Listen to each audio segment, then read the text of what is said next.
Je passe la parole à ma sœur Chéra qui va poursuivre. Bonsoir à toutes. Donc je suis l'animatrice de ce talk show. Donc avec moi, on a Diane qui va aborder la thématique pour les femmes célibataires, les mûres et les mères célibataires, pardon. Et il y a ma soeur Espoir qui, elle, va parler de la jeune fille, la fille adolescente. Et ma soeur Céleste, elle va plutôt parler de la femme qui est en âge de se marier, c'est-à-dire celle qui se prépare à rentrer dans le mariage. Parce qu'on a constaté que quand on parle de célibat, tout de suite on a envie de parler de choix du conjoint. Mais la femme célibataire, c'est pas que ça. Ce matin, on nous a dit que le Seigneur a créé la femme, tout court d'abord. Et nous vous demandons vraiment d'être attentifs, même celles qui sont déjà mariées, parce qu'on croit que la parole va nous faire du bien. Amen. Donc, on va rentrer dans le vif du sujet. La thématique, c'est la délivrance durant le célibat pour un équipement réussi. Alors, je voudrais commencer par toi, Diane. Est-ce que tu peux me dire en 1 minute, c'est quoi la délivrance? Pourquoi on parle de délivrance?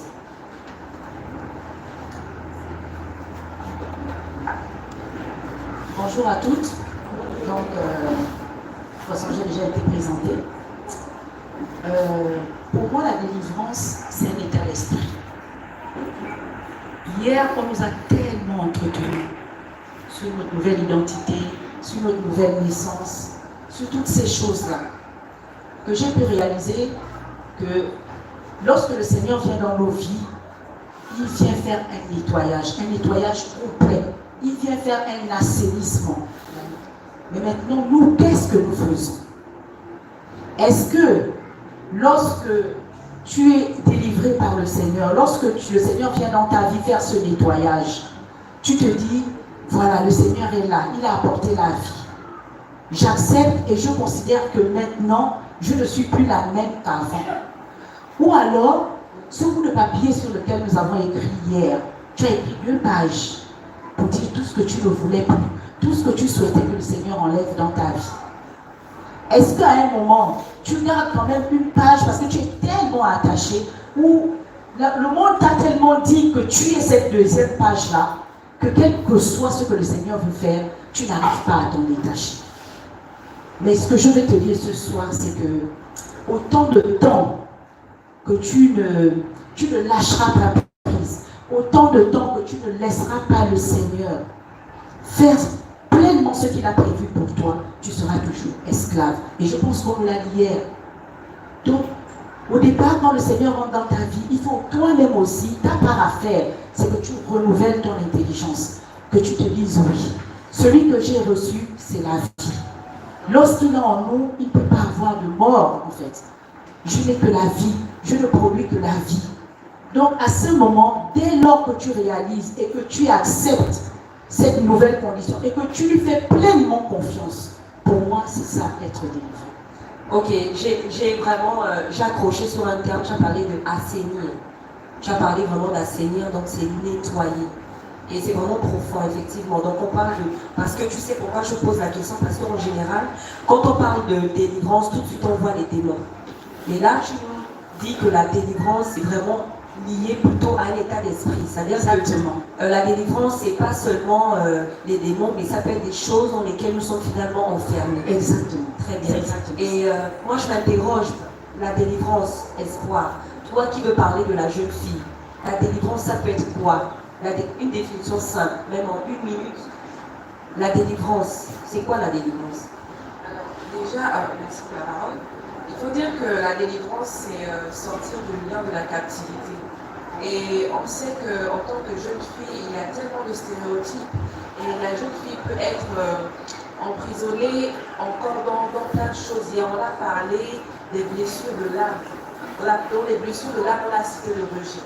On a cité le rejet, on a cité plein de choses. Et la jeune fille peut être embrigadée par le rejet, elle peut être embrigadée par la peur, elle peut être embrigadée par les abus, parce qu'aujourd'hui, c'est un phénomène courant. On voit les pères qui abusent de leurs enfants, les frères qui abusent de leurs sœurs, les grands-parents qui abusent de leurs petites filles. Et c'est tellement courant que c'est des poids qui sont au-dedans de ces âmes-là, et elles ont besoin d'obtenir la délivrance. Donc, elles ont besoin, en fait, elles sont comme captives et elles ont besoin que le Seigneur vienne arracher ce poids-là. Parce que la délivrance aussi, c'est le fait d'être libéré d'un poids, quelque chose qui t'empêche de t'épanouir.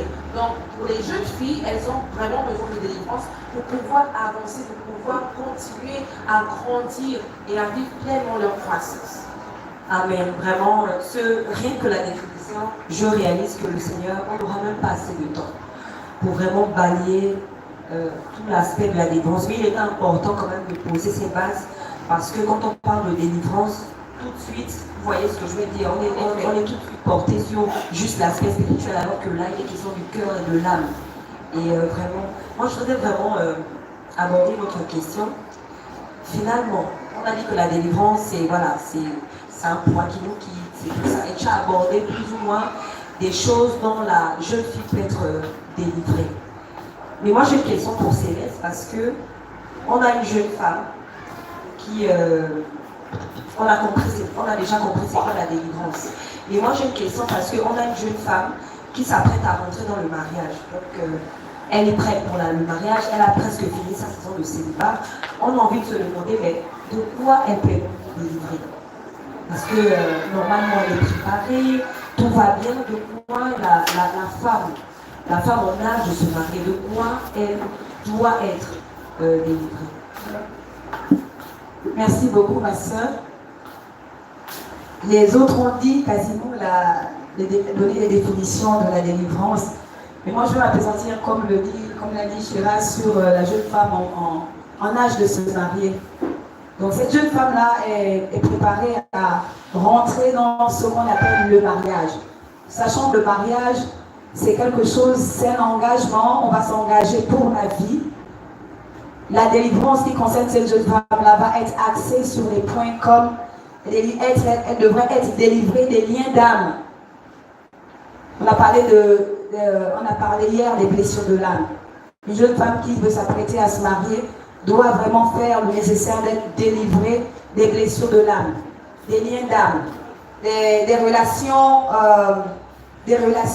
qui ne glorifient pas le Seigneur. Donc elle doit être délivrée de l'impudicité.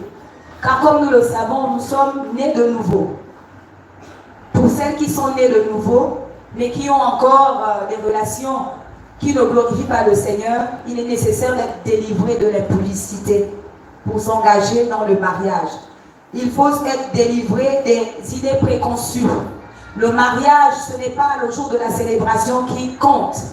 Le plus important dans cette relation qu'on essaye de construire, qu'on se projette à construire, c'est être prêt à partager la vie avec une personne qui va être un partenaire pendant longtemps.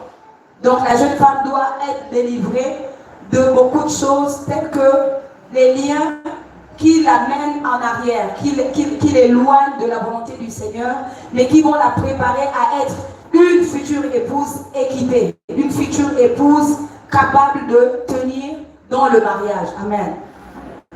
Mais est-ce que par rapport à la jeune femme qui veut se marier, est-ce qu'il n'y a pas aussi, on va dire quoi, les stéréotypes? Tu sais qu'on a beaucoup regardé la télé. Donc, nous, quand on parle du mariage, on voit le petit déjeuner au lit, on voit la galanterie. Est-ce qu'il n'y a pas aussi, je veux dire quoi, ce retour à la réalité, dans le sens où elle doit être préparée à toute éventualité? Parce que tu es marié, il y a des réalités quand même par rapport au mariage. Est-ce qu'il n'y a pas aussi cet aspect-là de la jeune femme qui veut se marier? Est-ce qu'elle ne devrait pas être délivrée aussi de sa mentalité? C'est-à-dire ce qu'elle a entendu, ce qu'elle a vu sur le mariage avant d'entrer, pour être préparée au cas où ça ne se passe pas comme elle voudrait. La jeune femme, en fait, qui se prépare au mariage, doit être elle-même d'abord une personne réfléchie. Une personne qui s'appuie sur la parole de Dieu. Aujourd'hui, beaucoup de personnes s'engagent à se marier et le mariage peut durer 2 mois, 1 mois, 1 an, 2 ans.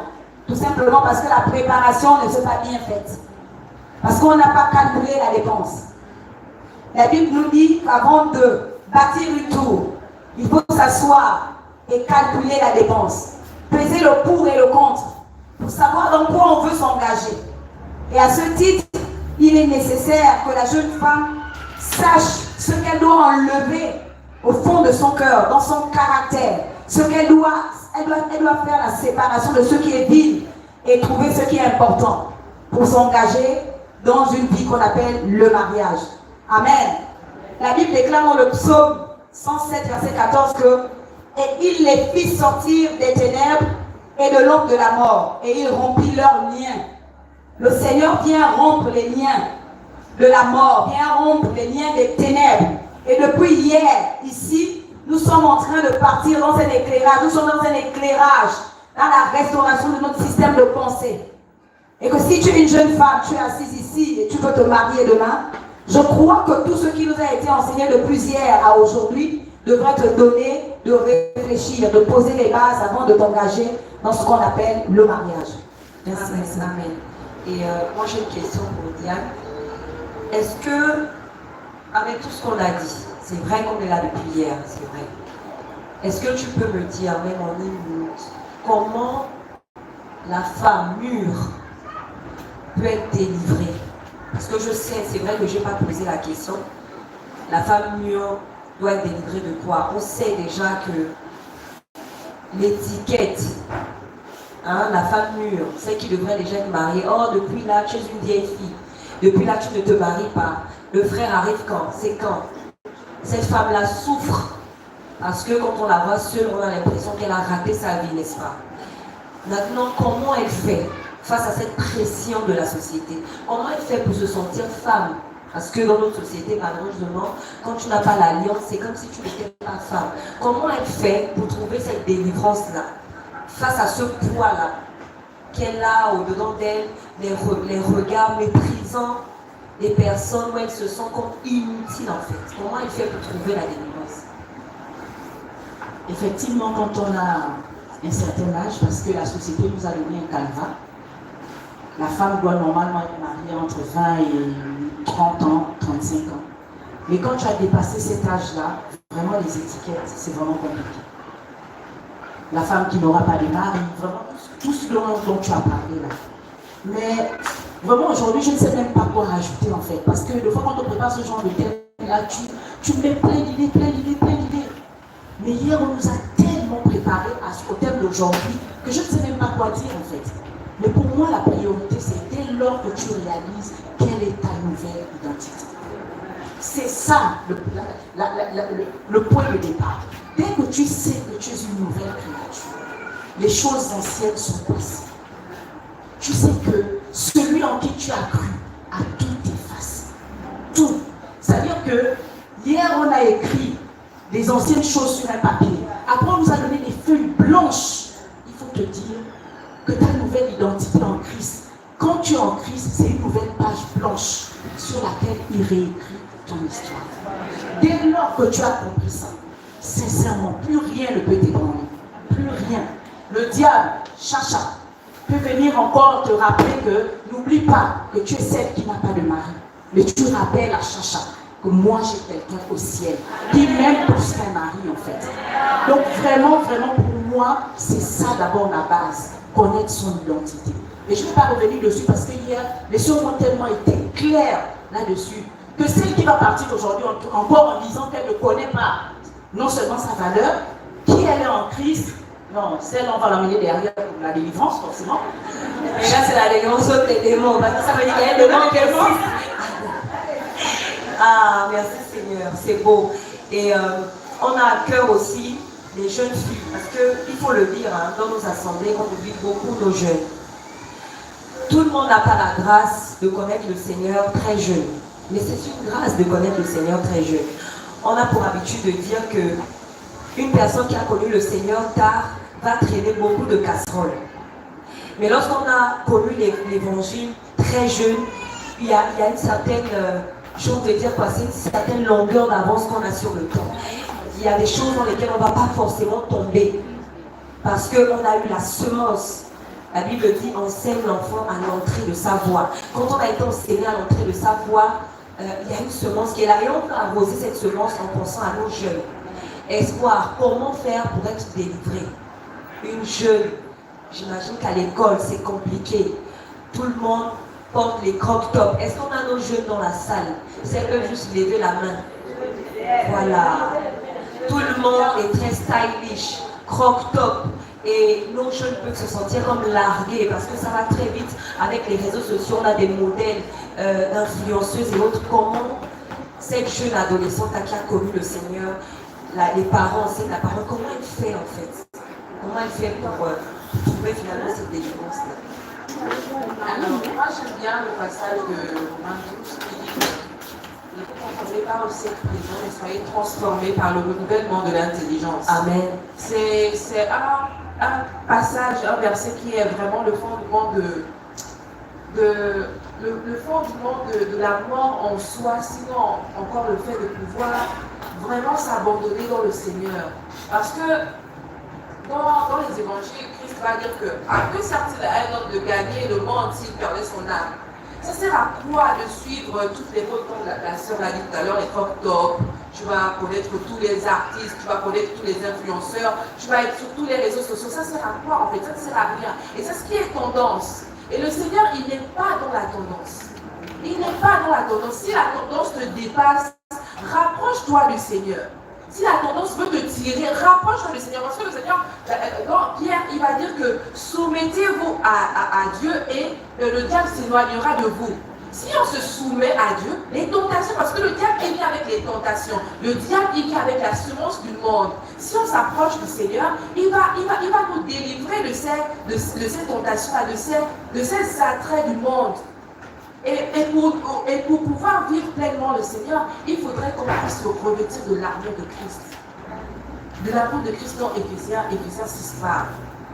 Parce que la Bible va dire que prenez toutes les armes de Dieu afin de résister dans le mauvais jour. Quand les traits enflammés, c'est quoi? C'est la tendance. Les traits enflammés, c'est la tendance. Les traits enflammés, on a parlé de la montée des hormones, il faut le dire, parce que les jeunes filles, elles sont adolescentes et elles ont le cycle qui leur les tout. Il ne faut pas se mentir. Elles ont besoin de pouvoir assujettir leur chair. Oui, c'est ça le mot. Parce que si on assujettit par notre chair, avec les mauvaises compagnies, si tu fréquentes quelqu'un qui a déjà un petit copain, si tu fréquentes quelqu'un qui passe tout son temps qui est dans la rébellion, mais c'est clair que tu seras amené à être dans la rébellion. Il y a un adage qui dit, dis-moi avec qui tu marches et je te dirai qui tu es. Donc c'est simplement ça. Il faudrait que nos jeunes sœurs puissent apprendre à s'abandonner au Seigneur. Et dans Hébreux 4:16, il va dire, rapprochez-vous de moi. Je paraphrase. Le Seigneur va exhorter à se rapprocher de lui pour pouvoir être secouru dans le moindre de nos besoins. Si tu n'arrives pas à résister à la musique de Dieu, tu vas à une telle musique.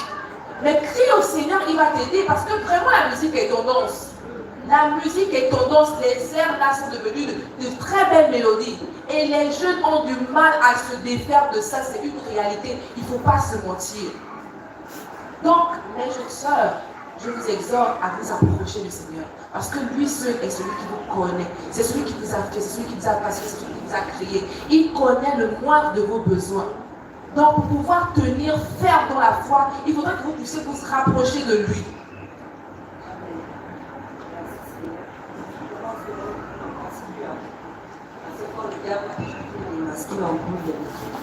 Donc, c'était ce passage de Jacques 4, verset 7 qui dit, vous pouvez noter, soumettez-vous donc à Elohim ou à Dieu, résistez au diable et il fuira loin de vous. Et ça nous emmène tout de suite à la question sur le célibat. On a fini avec la délivrance. Je crois qu'on a tout compris.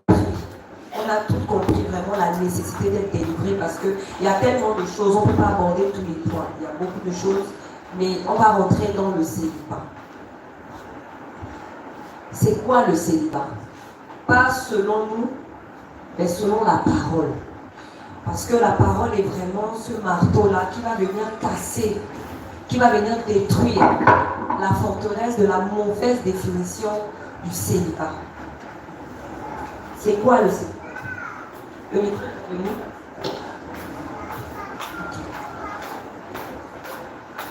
Céleste, c'est quoi le célibat selon les Écritures, qu'est-ce qu'on peut retenir? Une femme célibataire, quand on lui dit voilà, tu es célibataire et qu'elle commence à se sentir, je veux dire, moindre, qu'est-ce qu'on peut lui dire? C'est quoi le célibat? Je me retourne directement vers la jeune femme avant de se marier pour lui dire ceci. Que le célibat, en fait, c'est une phase privilégiée que tu vis, que tu devrais vivre. Je m'explique. Dans la parole, la Bible nous dit dans le livre de 1 Corinthiens 7, verset 32 à 37, pardon, là-bas. Or, Paul dit, or, je voudrais que vous soyez sans inquiétude, que celui qui n'est pas marié s'occupe des choses du Seigneur. Quand on est célibataire, on a une certaine liberté de servir le Seigneur. C'est vraiment l'opportunité qui est donnée de chercher la face du Seigneur, de se consacrer, de s'entourer des personnes qui sont matures, des personnes qui sont capables de nous accompagner. Parce qu'on parle de la jeune femme en âge de se marier. Une personne qui est potentiellement demandable en mariage. Amen. Le célibat ne doit pas être considéré ici comme une période de trouble. Non. Si une jeune femme est bâtie sur la parole de Dieu, si elle est vraiment, si elle a été accompagnée depuis la voie, si elle a été accompagnée depuis le départ, ou sinon si tu es converti dans ton adolescence, je pense que les bases que tu reçois te permettent de garder ta tête sur les épaules. Quand bien même un frère arrive à te dire, ma soeur, tu es jolie, tu ne vas pas paniquer pour autant. Parce qu'on t'a rappelé hier que tu es jolie. Amen. Parce que tu es consciente. Tu es consciente que le célibat est l'opportunité pour toi de développer cette intimité avec le Seigneur, de te consacrer, de chercher à connaître qui est ton Père.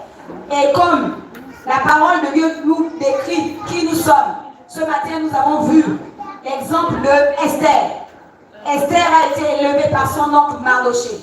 C'est pourquoi lorsqu'elle est partie dans ce royaume, elle ne sait pas, elle n'a pas été choisie pour son aspect extérieur.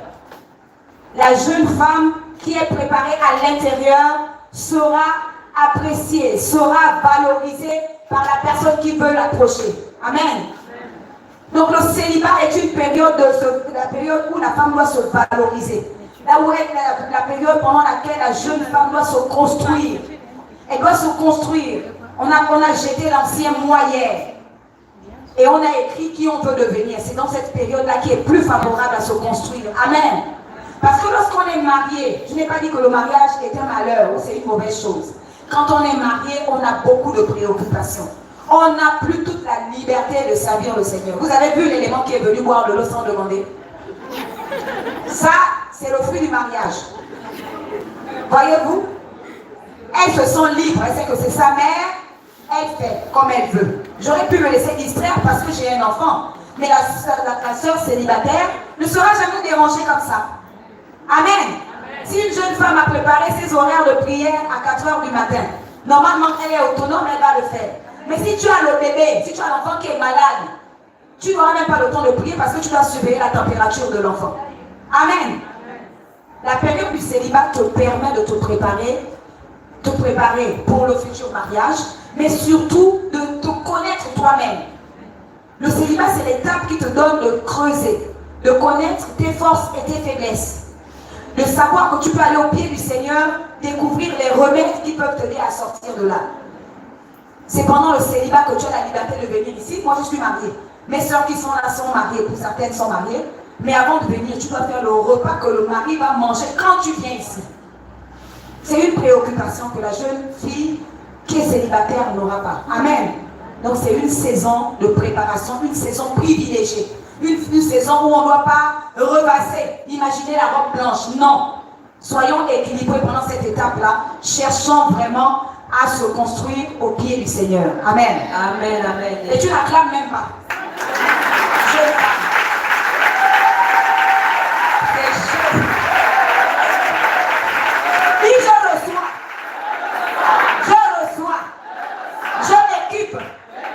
Pendant la période du célibat, c'est une opportunité de bien rencontrer le Seigneur.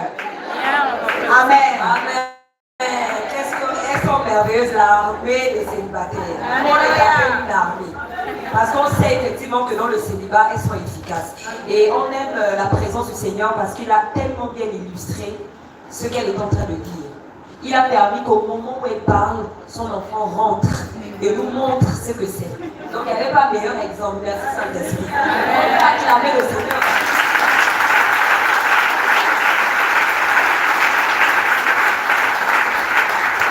Alors je vais me tourner vers Espoir pour le même exercice en 8 minutes. J'ai envie de dire, on a compris que c'est une saison, mais elle va servir à quoi à la jeune fille? Parce qu'on va quand même dire que, moi je suis maman de filles, on va quand même dire que bon, ce sont des bébés. Est-ce que les bébés sont déjà en train de se préparer? Est-ce que les bébés ont les temps de prière de 4 heures? Voilà, ça lui sert à quoi finalement cette saison-là?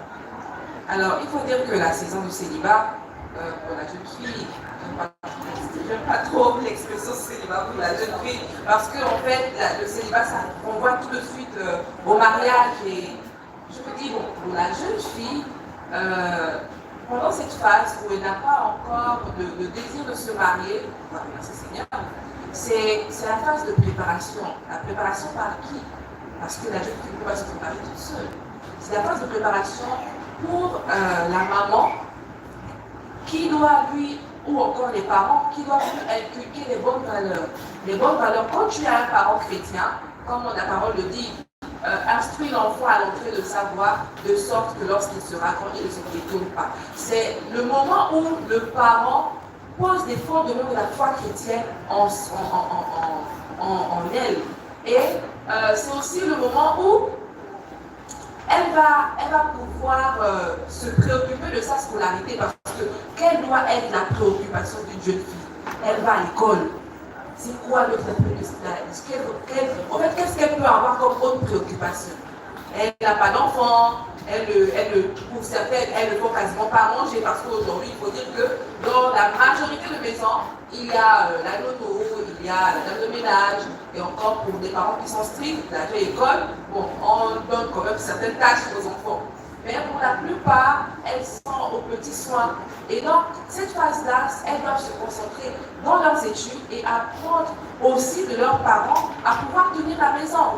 Elles doivent aider leurs parents dans les tâches ménagères. Elles doivent aussi, en fait, apprendre à regarder ce que leurs parents font. Maintenant, pour les familles, parce qu'il est important de pouvoir catégoriser les situations. Parce que toutes les filles ne grandissent pas avec le père ou la mère. Ou encore, toutes les filles ne grandissent pas avec leur mère. Il y a des filles qui grandissent avec les grands-parents, et des filles qui grandissent avec le père, seulement. Et donc, à cet instant-là, si la jeune fille grandit avec le père, et c'est souvent difficile lorsque la jeune fille grandit avec un père, elle n'a pas forcément tous les acquis qu'une fille qui grandit avec le père. Non, elle ne les a pas. Elle doit alors rechercher à se cultiver. Si la jeune fille vient en l'église, auprès des mamans de l'église. C'est ça aussi le rôle des mamans de l'église. Les mamans de l'église ne doivent pas forcément attendre que les jeunes filles viennent vers elles. Elles doivent aussi aller vers les jeunes filles pour pouvoir leur donner les instructions dont elles ont besoin. Sinon, après, on les perd. Donc, c'est ce que moi je pense. Est-ce que c'est aussi la période où finalement la jeune fille va avoir des rêves? Parce que je pense que quand on n'a pas beaucoup de choses dans la tête, on a le temps de rêver. Moi, j'aimerais travailler à la NASA. Moi, j'aimerais être docteur. Parce que quand on est marié, commencer à dire que je vais être docteur, il faut vraiment avoir la foi. Est-ce que c'est ce moment-là où finalement je peux m'asseoir et je peux me dire, ah mais moi j'aimerais bien être pilote? Est-ce que c'est ce moment-là, j'aimerais être scientifique? En effet, c'est à ce moment-là où la jeune fille peut se permettre de rêver. En fait, d'être ambitieuse. Je connais une jeune fille qui, lorsqu'elle était toute petite, elle avait tellement de rêves. Elle voulait être avocate, elle voulait être médecin, elle voulait faire manicure, pédicure, elle voulait être coiffeuse, elle voulait être, on va dire quoi, elle voulait faire de l'esthétique. Et quand elle a grandi, ça a changé. Parce que d'autres besoins sont rentrés. Elle a eu, on va dire quoi, la crise de l'adolescence qui est rentrée. Et les temps n'ayant pas le Seigneur, ça a flanché. Et après, les désirs sont arrivés. Elle a commis certaines erreurs. Et après, le Seigneur l'a repêché, heureusement à temps. Et après, le Seigneur lui a fait la grâce de se marier. Et elle a eu d'autres préoccupations. Donc c'est vraiment à cette période-là où en fait une jeune fille devrait apprendre à se projeter. Pas seulement rester là, bon je suis en quatrième, je ne me projette pas à la terminale. Non, si tu es en quatrième, tu dois te projeter sur la troisième, sur l'après-bac même, pourquoi pas? Qu'est-ce qui t'en empêche? Rien. Donc il faudrait que la jeune fille soit ambitieuse, voilà c'est ça, l'ambition.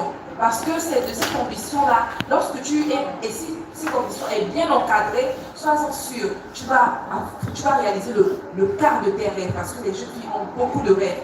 Comme je viens de citer le cas de cette jeune fille-là, elle avait tellement de rêves. C'est vrai qu'elle, par la grâce du Seigneur, elle a quand même fait le domaine du droit, vu qu'elle voulait être avocate, mais ce n'est peut-être pas abouti, mais elle a plus ou moins fait ce qu'elle voulait faire dans la vie. Donc apprenons nos mes jeunes sœurs à rêver. Soyons des filles qui rêvent, notez vos rêves et puis gardez cet agenda, comme on dit généralement le livre de Carnet de la Vie ou encore l'agenda. Gardez votre agenda précieusement, grandissez avec ça et ouvrez-le au fil du temps. Peut-être que ça va vous mettre des choses dans le cœur, vous booster et vous permettre de réaliser ça. Si le Seigneur a prévu ce plan pour vous, ça va se réaliser assurément.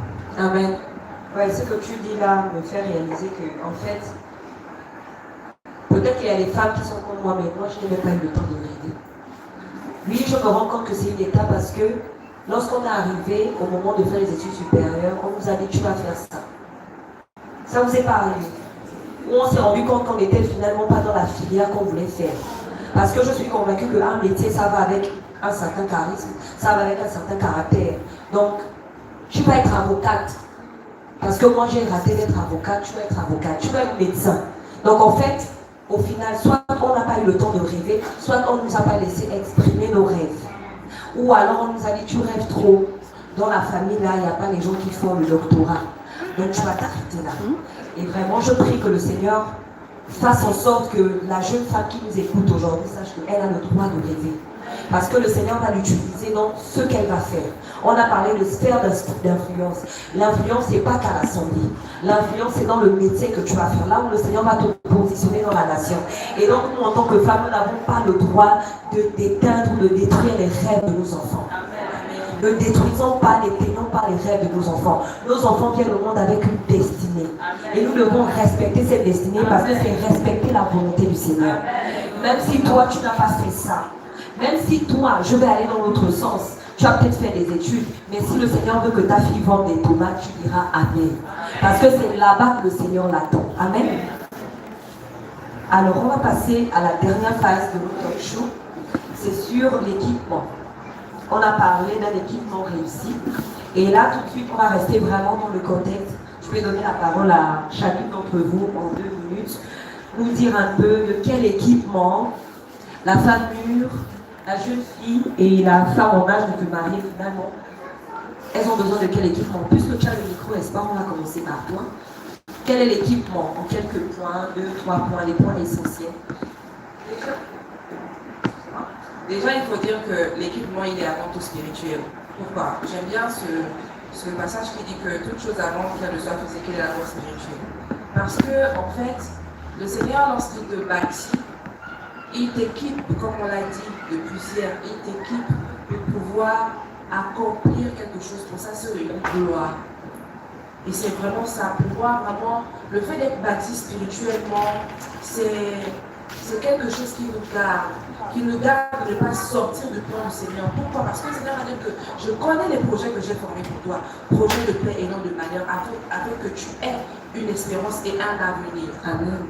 Et quand tu es bâti dans le Seigneur, il te fait voir l'avenir. Quand je dis de faire voir l'avenir, il y a certaines prises. Il y en a à qui il révèle pleinement ce pourquoi il les a appelés, là où il veut que ces personnes-là soient. Mais il y en a que les choses se décident au fil du temps. Tu te dis, mais je suis en train de faire ça. Peut-être que c'est là que le Seigneur m'attend. Il va te donner, il va mettre un fardeau dans ton cœur. Et puis, il va ouvrir des portes. Et tu vas simplement rentrer dans le plan que le Seigneur voudrait, le plan que le Seigneur a prévu pour toi. Et l'équipement, déjà, peut passer par ce fardeau-là que tu as.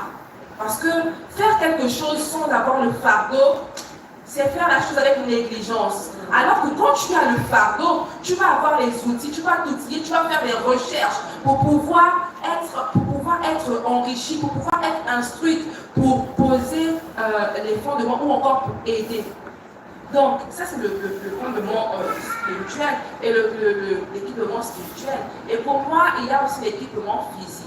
L'équipement physique passe par quoi? Passe par l'instruction, comme je l'ai dit tout à l'heure dans l'exemple, l'instruction, c'est-à-dire que tu vas rechercher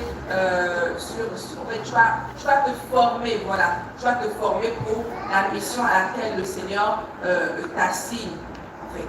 Tu vas vraiment faire des recherches, tu vas chercher, tu vas rencontrer des personnes, tu vas aller t'asseoir auprès des personnes qui sont déjà dans ce domaine-là, ou encore auprès des personnes qui sont aguerries pour pouvoir t'inculquer ce dont tu as besoin. Parce qu'il faut dire que l'équipement, c'est un outil pour accomplir une mission, pour accomplir une tâche. Amen.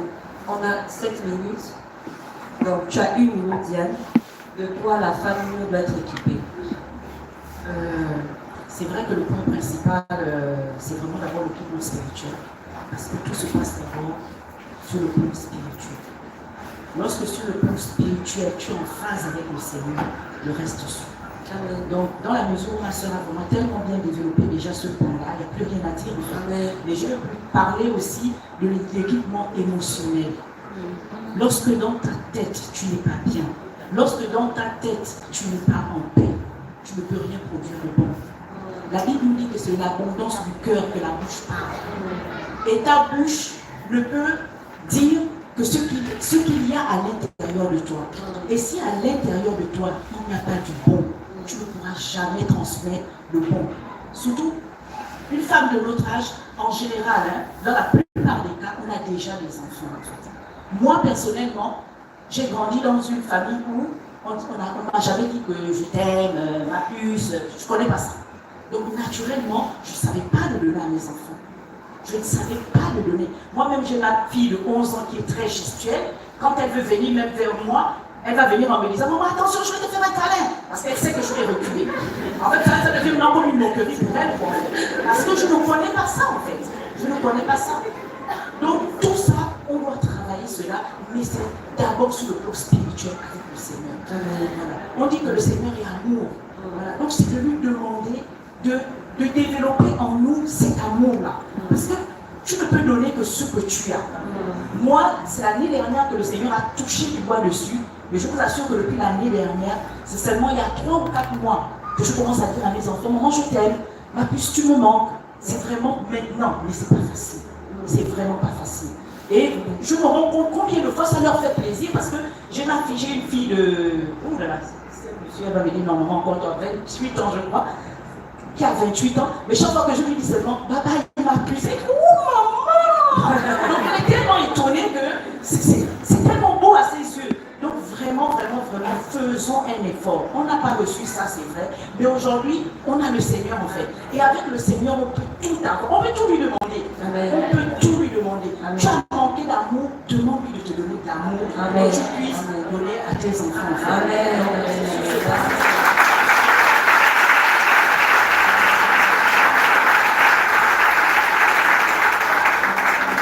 Et toi, Céleste? Et moi, donc, que vais-je dire le plus? L'équipement de la femme qui lui en âge de se marier. Amen. La Bible déclare dans le livre de Galates 4:1 que aussi longtemps que l'héritier est un enfant, il ne peut rentrer en possession de son héritage. Amen. Ce ne sont pas les enfants qui se marient. On ne va pas au mariage quand tu es encore enfant. Nous vivons des situations où les personnes sont capricieuses. Elles viennent embêter le frère. Pourquoi? Comme un. Chez moi, c'est vrai. On ne va pas au mariage si on a encore la mentalité infantile. On doit maturer avant d'aller au mariage. Pourquoi? Parce que quand on va au mariage, on a compris ici que la femme c'est une aisée. Vous pensez que moi je peux aller faire le métier de pompier? Il faut une formation nécessaire pour aller intervenir dans un incendie ou pour faire un sauvetage à la plage si quelqu'un est noyé. Mais je n'ai aucune formation de sauveteur. Je ne sais pas comment on ouvre la pompe à injection pour projeter de l'eau sur un mur en feu. Il y a un enfant dans une chambre qui est en train de brûler. Je vais faire quoi? Je vais fuir? Oui, je vais fuir. Et les fuites en avant que les jeunes femmes produisent dans leur foyer, en pleurnichant, ils ne m'aiment pas. Ils ne me regardent pas. Il ne me dit pas que je suis belle. Il n'a pas d'intérêt pour moi. Il rentre tard. Et je suis là comme un sac de farine au coin de la maison. Ma petite sœur. Parce que je suis la grande de beaucoup ici. Je veux te dire que la préparation, comme l'a dit ma soeur Diane, émotionnelle est très importante. Sincèrement, là, je suis sérieuse. Plus sérieuse qu'avant. Ça vous fait rire, hein? Non. En tout cas, la jeune femme que tu es, tu m'entends. On n'épouse pas un homme pour qu'il devienne ton père. Tu n'as pas eu l'amour paternel. Oui, mon père m'avait abandonné, ceci, cela. Dieu est ton père. Amen. Arrêtez de donner les pardons aux frères. Lui aussi, il veut se sentir aimé par l'Isha qui est venu, la Ézer qui est là. Amen. Les frères aussi ont besoin d'être aimés. Il n'y a pas que nous qui devons nous sentir aimés. Amen. Il y a trop de plaintes dans ce sens. Ce n'est pas les petites filles qui se marient. La petite là qui a 3 ans, elle peut aller dans le foyer. On va nous la rendre l'après-midi. Amen. Amen. L'équipement est d'autant plus spirituel. C'est la base. Mais l'équipement est aussi organisationnel. Une femme doit être organisée. Amen. Amen. Une femme doit savoir gérer les finances. Tu épouses un homme, on te donne de l'argent pour acheter la popote. Toi, tu commences à aller acheter la perruque qui coûte 100 000 et il laisse 25 000 pour faire le marché du mois. Mais le frère va pleurer, il va se dire est-ce que je suis maudit? L'équipement de la jeune femme en voie de se marier est tellement nécessaire. Alors, il faut vous rapprocher des mamans dans les assemblées pour celles qui n'ont pas de mère. Moi, ma mère était décédée quand je me suis mariée. Mais le Seigneur a disposé des mères. Amen. Il dispose toutes choses en notre faveur. Laissez l'orgueil de côté. Laissez les blessures de côté. Humilions-nous sous la main puissante de Dieu. Pour qu'il nous donne vraiment les grâces qui sont disposées autour de nous. Il y a des mamans qui sont équipées, qui ont de l'expérience, qui ont vécu toutes ces étapes par lesquelles nous passons aujourd'hui. Elles vont nous donner l'essentiel. Et on va rendre ainsi heureux notre époux et nos enfants. Amen. Amen. C'était la dernière bombe. Alléluia. Alléluia. Ce matin, je pense que c'est hier ou ce matin, je ne me rappelle plus, on bénissait le Seigneur pour nos époux qui nous soutiennent. Mais Céleste a dit quelque chose de très important et je veux le souligner. Lorsque vous voyez le travail qui se fait, vous nous voyez. Parce que souvent, on a comme l'impression que dans l'église, il y a un conflit générationnel. Sachez que derrière nous, il y a énormément de mamans. Il y a des mamans qui nous soutiennent, il y a des mamans qui sont des mères pour nous. Beaucoup d'entre nous, nous n'avons peut-être plus de mère naturelle, mais nous avons des mères dans le Seigneur. Donc il est important que ce soir aussi, nous disions à la femme célibataire, il n'y a pas de barrière avec nos mamans qui ont un certain âge. Tu peux avoir l'onction comme quoi, mais quand la réalité de la vie te rattrape, tu peux avoir l'onction comme quoi, mais quand la réalité de la vie te rattrape, tu auras besoin d'une maman qui va te dire, passe par là, passe par là. Donc il est important aussi qu'en tant que jeunes, nous sachions qu'une maman, ça reste une maman. Parce que l'expérience de la vie, ça compte. Et nous bénissons la présence de nos mamans. Beaucoup nous sont honorés pendant ces 2 jours. Et je voudrais qu'on acclame le Seigneur pour nous. Elle se reconnaîtra.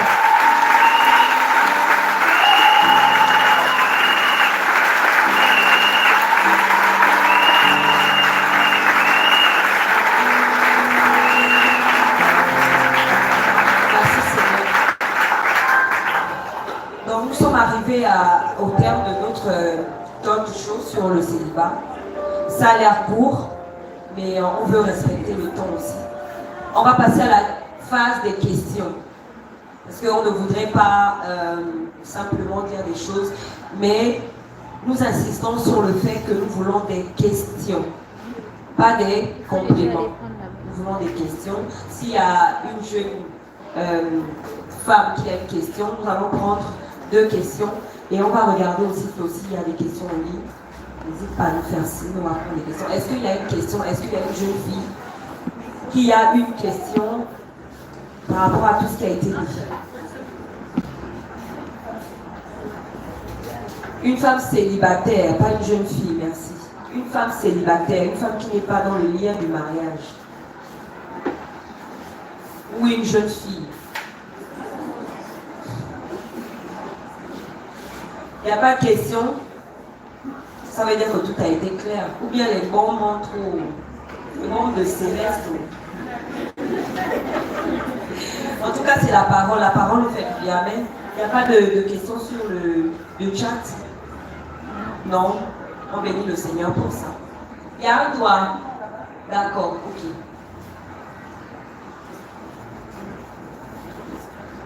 Bonjour tout le monde. J'ai une question. En fait, j'aimerais savoir à quel moment on est prête pour aller en mariage. Est-ce qu'il faut forcément... est-ce que c'est forcément le Seigneur qui... comment je peux le dire? Est-ce que... je ne sais pas trop comment le dire, mais comment sait-on qu'on est prête? Amen. On a parlé ici, on a catégorisé les types de célibat. On a vu qu'il y a des personnes, moi j'ai abordé la question des jeunes filles, des femmes en âge de se marier. Donc on va à partir de 23 ans par là, je crois dans l'église, hein, les mariages sont autour de 23 ans à 35 ans par là, un peu plus. Donc tu es une jeune femme, tu as peut-être terminé tes études et le médecin le matin nous a parlé des hormones et toute la croissance qu'il y a dans la vie de la femme. Donc il arrive un moment où tu te sens femme maintenant et tu te rends compte que autour de toi il y a des aspirations que tu auras naturellement. Peut-être que ça n'a pas été une préoccupation pour autant de dire que là je veux me marier, non, mais il y a l'âge qui avance. Tu marches avec tu as des projets dans la tête. Une femme a des projets, on se projette. C'est pourquoi quand on a dépassé un certain âge, on se préoccupe, on est inquiet. Donc il y a une période, il y a une tranche d'âge où le désir de se marier est là, c'est naturel. Maintenant, pour la femme vertueuse que tu es, tu restes dans la prière et tu pries au Seigneur.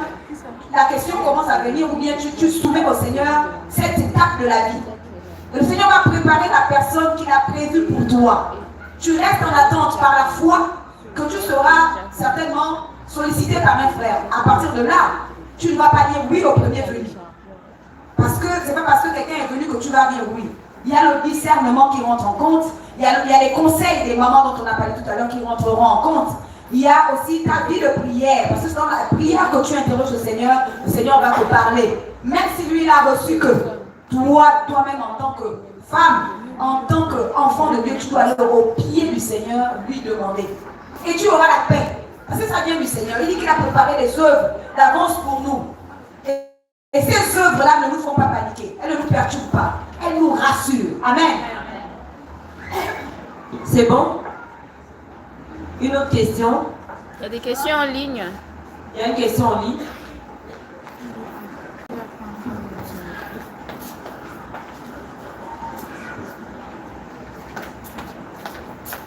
Donc on a quand même quelques questions en ligne. Je vais donner la première.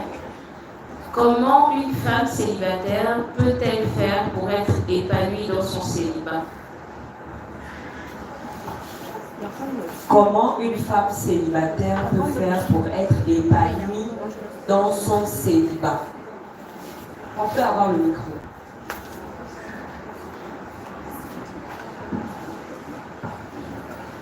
Être épanouie. L'épanouissement, on a l'impression aujourd'hui que l'épanouissement c'est même interdit. Hein. Quand tu es épanoui, c'est comme si tu as le boulot. Tu es trop pointu. Ce que je dis là, c'est faux. Quand je dis boulot, pour ceux qui ne comprennent pas, c'est-à-dire on te voit comme une femme qui est agitée. On voudrait que tu sois toujours le visage abattu. Tu dois toujours montrer que tu es malheureuse. Là, on va dire que tu es une femme. Mais quand tu es une femme, tu es épanouie, c'est-à-dire que tu as de l'assurance, tu as la paix et tu dégages quelque chose. On dit que non, toi, tu es agité, tu n'es pas posé. Est-ce que je mens? Surtout que tu n'es pas marié, donc c'est comme s'il te manque un homme pour te canaliser. Tu es canalisable. Ce que je dis là, c'est faux. On va écouter notre soeur. Comment être épanoui dans notre période de célibat? Oh là là, qu'est-ce que je peux dire? Déjà pour ma part, je pense que lorsque tu as réalisé, comme le dit la parole dans 1 Corinthiens 7, verset 7, que le célibat est un don. Un don, c'est que tu n'as pas, mais tu ne mérites pas. C'est quelqu'un qui a estimé que c'est bon pour toi. Alléluia. Dès lors que tu réalises que ton épanouissement ne dépend pas du mariage, je pense que tu seras une femme joyeuse en fait. Amen. Amen.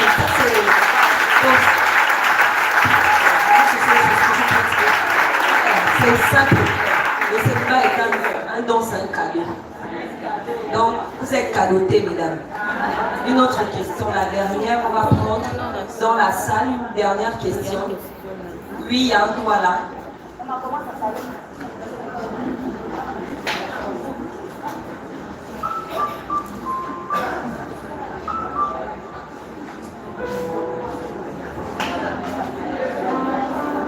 C'est là au milieu.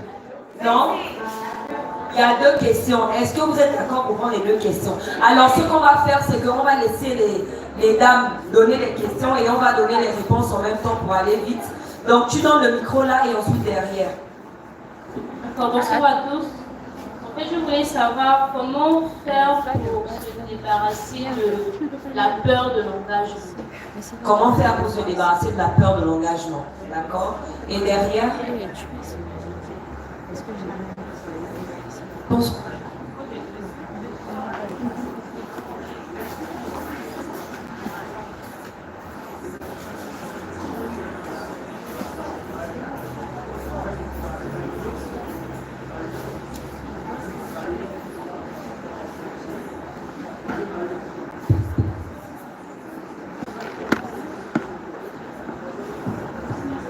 à tous. Alors moi, ma question est de savoir comment faire pour discerner la bonne personne que le Seigneur nous a envoyée, quand bien même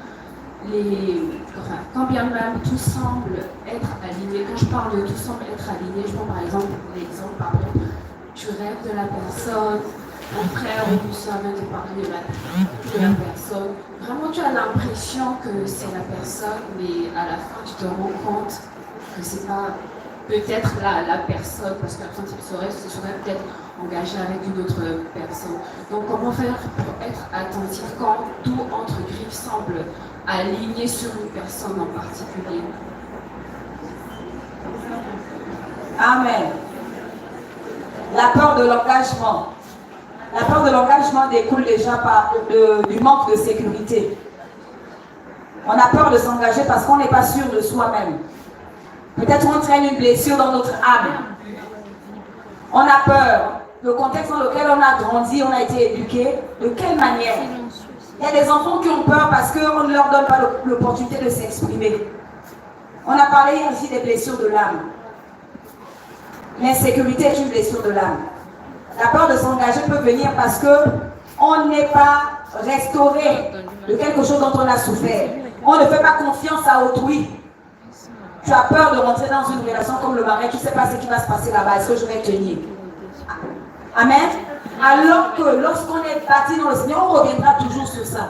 Lorsqu'on est bâti sur le Seigneur, lorsqu'on est bien encadré, les conseils, la parole de Dieu, la foi vont te donner de rester serein. Tu es cette femme sereine que tous les vents, le vent ne peut pas t'agiter en fait. Il y a une certaine stabilité au point où, même si c'est un voyou, un loup masqué en frère qui viendrait, quand il discute avec toi, il se rend compte que le genre là, on ne la malmène pas. Amen. Et toi, tu dois avoir l'assurance parce que le mariage est un cadeau du Seigneur. C'est Dieu qui a établi le mariage. C'est l'un des meilleurs projets qu'il a établi. Non, ça ne veut pas faire peur à une fille de celui qui a créé la chose. Vous pensez que la fille de Bill Gates a peur d'utiliser l'ordinateur que son père fabrique? S'il vous plaît. Anza, si c'était pour la société de mon père, Je recommanderais même aux gens de boire cette eau, n'est-ce pas? Je ferai le marketing de l'eau Anta. Parce que c'est mon père qui crée cette eau-là. Vous ne m'en comprenez pas? Mais puisque Dieu est mon père, je ne dois pas avoir peur de ce qu'il me promet normalement. Je suis rassurée en lui. Amen. Je dois être équipée pour être en sécurité et recevoir ce cadeau. Le mariage était un cadeau qui vient du Seigneur. Alléluia. Amen. Et la deuxième question, c'était quand tout s'aligne, tu as rêvé du frère, quelqu'un est venu te parler du frère, comment tu fais pour être sûr que c'est vraiment lui? Amen. Je disais tout à l'heure à la sœur qui a posé la question là-bas que toi-même, quelle que soit la prophétie qui est sortie, la parole de connaissance, que c'est lui. Mon frère, ma soeur, j'ai rêvé que je t'épousais. Merci mon frère. La Bible est claire d'examiner toutes choses. On examine même les prophéties, il faut les examiner. Tu n'as pas à paniquer, à trembler, à te précipiter. Le mariage est un long parcours, c'est un long projet. C'est comme si on construisait un immeuble. Il faut les fondations en profondeur. On creuse, on va en profondeur pour poser les bases. Donc toi-même, tu dois être d'abord bien situé et prier le Seigneur. Quel que soit ce que tu rêves, parce qu'elle a parlé de rêve. On a dit que l'étape, ce n'est pas l'étape de la rêverie. Les novellas doivent sortir de nos têtes. Novellas doivent quitter dans la tête. Là, c'est la réalité. Il faut être équilibré. Prier le Seigneur qui nous donne le discernement, donner le conseil. La lucidité, c'est important. Enlever les phares ou je ne sais pas quoi. Les écrans, ils doivent tomber. C'est question de salut. Si tu rentres dans un mariage où tu n'as pas discerné, où tu n'as pas demandé la volonté du Seigneur, ta mort est assurée. Les gens spirituellement meurent dans le mariage. De la même manière que, même physiquement, il y a des personnes qui sont dans des relations qui sont toxiques. Les gens se suicident à cause du mariage, mal préparé. Les gens se font du mal parce qu'on s'engage avec la mauvaise personne, faute de soi-même. Parce que finalement, on ne nous viole pas, on ne nous ligote pas, on demande notre approbation, n'est-ce pas? Est-ce que c'est vrai? On nous demande la main. Et nous avons l'opportunité de réfléchir, de prier, de demander au Seigneur. Si pendant la demande, tu te rends compte que le frère est agressif, mais tu dois commencer à reculer et demander le conseil. Si le frère est très possessif, tu dois quand même te méfier aussi. Donc le discernement est de taille. Amen. Alléluia. Amen. Donc on retient pour cette question effectivement que au-delà des songes, au-delà de ce que les gens peuvent dire, après tu as la capacité aussi de discerner le comportement de la personne. Voilà pourquoi les fiançailles, il ne faut pas se précipiter parce que souvent on a peur. Si lui part, est-ce qu'un autre va venir demander la main? Non, il ne faut pas avoir cette peur. Si ce n'est pas lui, il faut se donner du temps. Et la personne qui nous demande la main doit respecter qu'on veut lui prendre du temps. Quelqu'un qui nous met la pression, ce n'est pas le bon. Il doit respecter qu'on puisse prendre du temps parce qu'il sait que de toute évidence, le Seigneur va nous confirmer. Amen. Donc on doit prendre le temps et on ne doit pas avoir peur. Amen. Donc on est arrivé au terme. Vraiment merci pour votre attention. On va partir et avant de partir, on va simplement prier parce qu'on a dit beaucoup de choses. Et ce sont des choses qu'on aimerait voir s'accomplir dans la vie des uns et des autres. Donc on va se tenir dans cette attitude de prière-là. Diane, tu vas prier et on va conclure par la prière simplement. Que le Seigneur vous bénisse. Amen. On va se lever pour prier.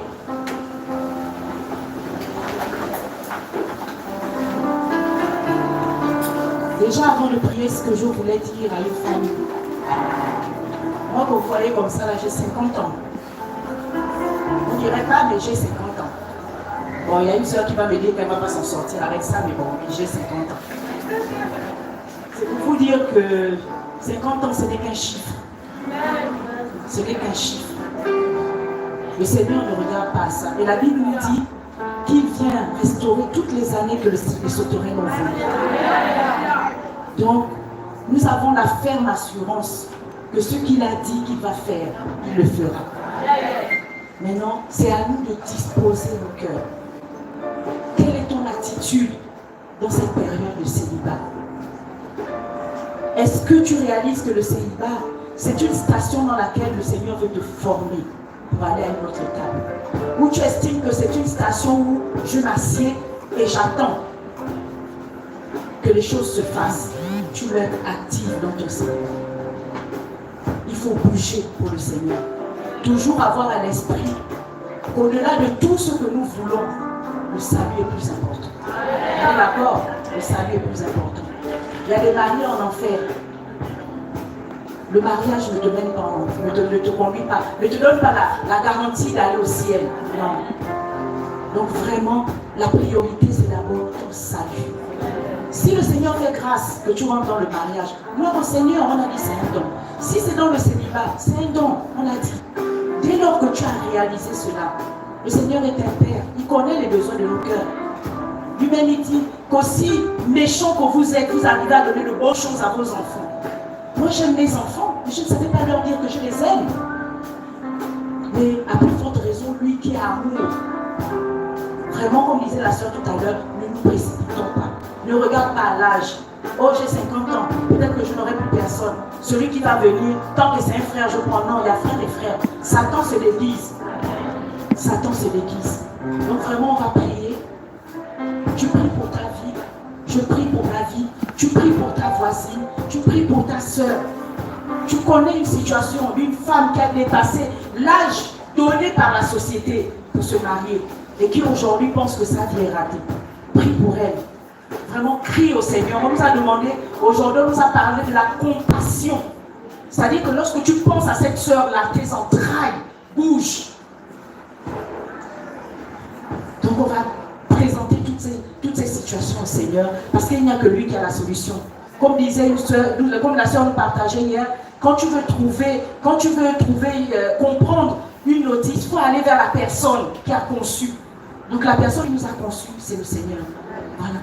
Donc on va aller vers lui et lui dire, Père, j'ai 40 ans, j'ai 50 ans, j'ai 25 ans, mes copines sont mariées, qu'est-ce que tu me dis? Seigneur, mais toujours dire au Seigneur que ma priorité, c'est de te servir. Parce que, ayons à l'esprit que quand le Seigneur nous délivre, ce n'est pas pour le mariage. Il nous délivre d'abord pour le servir. C'est ça d'abord. Et c'est dans le service qu'il fera comme il voudra. Amen. Ah, de la paix, Seigneur, Papa.